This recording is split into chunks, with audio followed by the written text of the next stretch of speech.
Welcome. मैं राधा कृष्ण आप लोगों का आईडी के कोचिंग कैंपस में स्वागत करता हूं। 20:20 पर सन 2020 में 20 मिनट के एक स्पीच में 20 लाख रुपए 20 लाख करोड़ रुपए की घोषणा हमारे प्रधानमंत्री ने की कि हम एक आर्थिक राहत पैकेज दे रहे हैं भारतीयों को। लेकिन बड़े मशक्कत करने के बाद भी कुल गणना 3 लाख करोड़ रुपए से ऊपर की नहीं आती है। उनके तमाम मंत्रियों ने सारी गणनाएं कर ली, लेकिन 3 लाख करोड़ रुपए से ऊपर की गणना नहीं आ रही है। यानी कि हमें जो बताया गया कि 20 लाख करोड़ रुपए दिया जा रहा है, वास्तव में वो 20 लाख करोड़ न होकर के कुछ और है। तो आइए जानेंगे कि क्या 20 लाख करोड़ रुपए केवल जुमला था या केवल लोगों को एक लोग लुभाने बातें कहने के लिए था कि जीडीपी का 10% हम आपको आर्थिक राहत पैकेज के रूप में दे रहे हैं। तो सब कुछ समझने से पहले हम लोग शुरू करेंगे, थोड़ा सा इतिहास में जाएंगे और वहाँ से शुरू करेंगे। सन 1929 में अमेरिका में एक जिसे कहते अमेरिका या यूं कहें कि पूरी दुनिया में 1929 में ग्रेट डिप्रेशन आया, यानी कि बहुत बड़ी मंदी आई। अमेरिका में अकेले लगभग 3 करोड़ लोग बेरोजगार हो गए। तो इस संकट से उबरने के लिए लोगों ने बहुत सारी थ्योरियां दी, लेकिन एक अर्थशास्त्री इंग्लैंड के कीन्स थे। कीन्स ने यह कहा कि हम लोग संकट से तभी उबर सकते हैं जब जनता के पास पैसा हो। मंदी से तभी उबर पाएंगे जब जनता के पास पैसा होगा। तो तत्कालीन राष्ट्रपति, अमेरिका के तत्कालीन राष्ट्रपति फ्रैंक रूजवेल्ट 1930 में फ्रैंक रूजवेल्ट थे। उन्होंने ये निर्णय लिया कि कीन्स जो कह रहे हैं वो बात सही है, और उन्होंने आर्थिक राहत पैकेज की घोषणा की। जैसे हमारे प्रधानमंत्री ने जो है आर्थिक राहत पैकेज की घोषणा की, वैसे 1929 में आर्थिक राहत पैकेज की घोषणा की। अब ये जो आर्थिक राहत पैकेज की घोषणा उस समय की गई थी 1929 में, उससे ये देखा गया कि 1938-39 तक आते आते जो डिप्रेशन था वो खत्म हो गया, यानी जो मंदी थी वो खत्म हो गई। तब से लेकर के आज तक जब कभी भी किसी भी अर्थव्यवस्था में मंदी आती है, कोई समस्या आती है, तो सरकारें आर्थिक राहत पैकेज दे करके अपने देश की स्थिति को सुधारती है। कुछ ऐसे कि जनता के प्रत्येक व्यक्ति के पास पैसा हो जाएगा, और जब जनता के प्रत्येक व्यक्ति के पास पैसा होगा तो परचेजिंग पावर बढ़ेगी। परचेजिंग पावर बढ़ेगी तो लोग खरीदेंगे, तो प्रोडक्शन बढ़ेगा और रोजगार बढ़ेगा। इस तरीके से सब कुछ रास्ते पर आ जाता है। तो जो कीन्स ने उस समय दिया था वो आज तक चलता आया है। इसी चीज को अपनाते हुए इस लॉकडाउन में दुनिया के तमाम अर्थव्यवस्थाओं ने आर्थिक राहत पैकेज की घोषणा की, जिसमें सबसे नंबर 1 पर जापान आता है। जापान ने अपने जीडीपी का 21% आर्थिक राहत पैकेज के रूप में घोषित किया है। हमारे देश ने, हमारे प्रधानमंत्री ने भी कहा कि हम लगभग 10% जीडीपी का आर्थिक राहत पैकेज के रूप में दे रहे हैं। लेकिन ध्यान दीजिए, आर्थिक राहत पैकेज क्या होता है, उन चीजों को समझते हैं। आर्थिक राहत पैकेज 3 तरह के होते हैं। एक होता है राजकोषीय पैकेज, दूसरा होता है वित्तीय पैकेज, तीसरा होता है मौद्रिक पैकेज। आई रिपीट, एक होता है फिस्कल पैकेज, दूसरा होता है फाइनेंशियल पैकेज और तीसरा होता है मॉनेटरी पैकेज। 3 पैकेज होते हैं। ठीक, तीनों में अंतर समझते हैं पहले। और फिर ये देखेंगे कि सरकार ने हमें दिया क्या है। क्या वास्तव में सरकार ने हमें 20 लाख करोड़ रुपए देश की जनता को दिया है? क्या ये जो खर्चा 20 लाख करोड़ रुपए हुआ है वो सरकार के फंड से गया है या नहीं गया है? देखिए, दुनिया के अन्य सभी देशों ने जो आर्थिक राहत पैकेज की घोषणा की, जैसे जापान ने की, अमेरिका ने की, तो उन लोगों ने जो पैकेज की घोषणा की उसमें सारा का सारा पैसा सरकार के कोष से, यानी राजकोष से गया है। लेकिन बात करेंगे जब इंडिया की, तो आइए समझते हैं, परत दर परत एक एक करके सब कुछ समझते हैं। मैंने बताया एक होता है राजकोषीय। ध्यान दीजिएगा, राजकोषीय पैकेज क्या होता है समझते हैं। पहले राजकोष समझ लेते हैं और उसी से जो खर्चा किया जाता है वो राजकोषीय पैकेज। तो सरकार के पास पूरी जनता से जो भी टैक्स मिलता है या सरकार की जो कंपनियां चलती हैं जिसे पब्लिक सेक्टर अंडरटेकिंग कहा जाता है, उससे जो बेनिफिट होता है, या सरकार जो अपने स्टेक्स बेचती है, यानी शेयर अपने जो बेचती है, उससे जो पैसा आता है, यानी कोई कंपनी बेच दी सरकार ने, जैसे BSNL बेच दिया, या मतलब डाइल्यूट कर दिया, या BPCL कर दिया डाइल्यूट, तो ये सारी चीज़ें से जो पैसा मिलता है वो भारत के राजकोष में जाता है।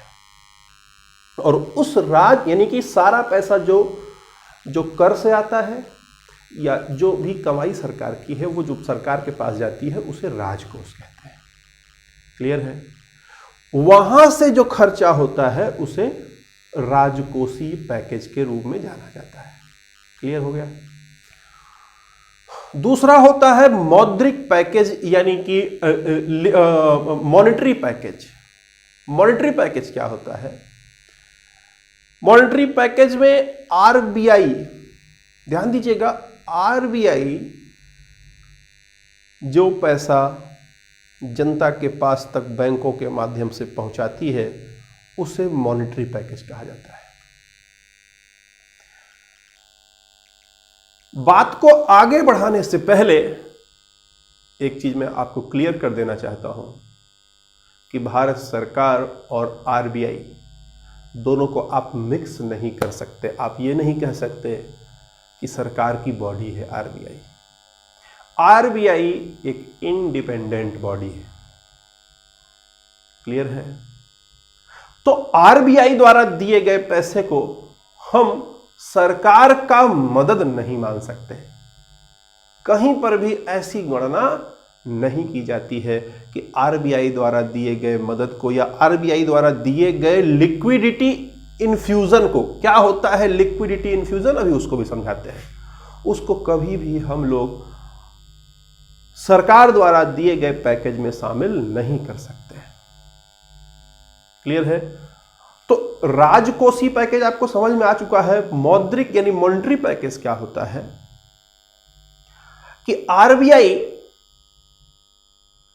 के पास जो पैसा रखा होता है, ध्यान दीजिएगा, वो जो पैसा RBI के पास रखा हुआ है वो यूज में तो है नहीं। जब RBI उस पैसे को कुछ ऐसा कानून बनाए कि वो पैसा जनता के बीच में इस्तेमाल करने के लिए आ जाए, तो उसे कहते हैं लिक्विडिटी इन्फ्यूजन, तरलता जिसे कहा जाता है। समझ आ रही बात? तो RBI क्या करती है कि RBI bank rate, repo rate, reverse repo rate, SLR, CRR, फिर से सुनिएगा, bank rate, repo rate, reverse repo rate, SLR, CRR और तमाम मेजर्स हैं। मुख्य रूप से दो होते हैं, एक होता है क्वांटिटेटिव, एक होता है क्वालिटेटिव। तो जो मैंने बताया क्वांटिटेटिव है, ज्यादा डिटेल में नहीं जाएंगे, बस इतना समझिए कि ये जो मैंने बताया bank rate, repo rate, reverse repo rate, SLR, CRR, इनके माध्यम से इन सबको कम करके ऐसा करती है कि जनता को लोन सस्ते में मिलने लगता है। तो इसको हम लोग कहते हैं कि ये मॉनेटरी पैकेज है। क्लियर है? आरबीआई अपने पास रखे हुए पैसे को किसी तरीके से कुछ ऐसा नियम लाए कि जनता उसको ले ले, पैसा जनता के पास पहुंच जाए वो पैसा, तो उसे मॉनेटरी पैकेज कहा जाता है। तो एक हो गया राजकोषीय, एक हो गया मौद्रिक। तीसरी बात करेंगे फाइनेंशियल पैकेज की, वित्तीय पैकेज की। वित्तीय पैकेज क्या होता है समझिएगा कि हमारे देश में जो कॉमर्शियल बैंकें हैं, जो वाणिज्यिक बैंकें हैं, सरकार उन बैंकों के ऊपर प्रेशर डालकर जनता को पैसा देने के लिए बाध्य करती है जब, तो उसे फाइनेंशियल पैकेज कहा जाता है। क्लियर? तो इस पूरे बजट में, इस पूरे आर्थिक राहत पैकेज में जो 20 लाख करोड़ की बात की जा रही है, ध्यान दीजिएगा, उसमें 8 लाख करोड़ रुपए, 8 लाख करोड़ रुपए मॉनेटरी पैकेज है। यानी कि आरबीआई के पास जो पैसा रखा हुआ है, आरबीआई ने बैंकों को सस्ते दाम पर लोन उपलब्ध कराया और लोन उपलब्ध कराने की बात की है। इस प्रकार बैंकें आम जनता को सस्ते में लोन देंगी, बस इतना है।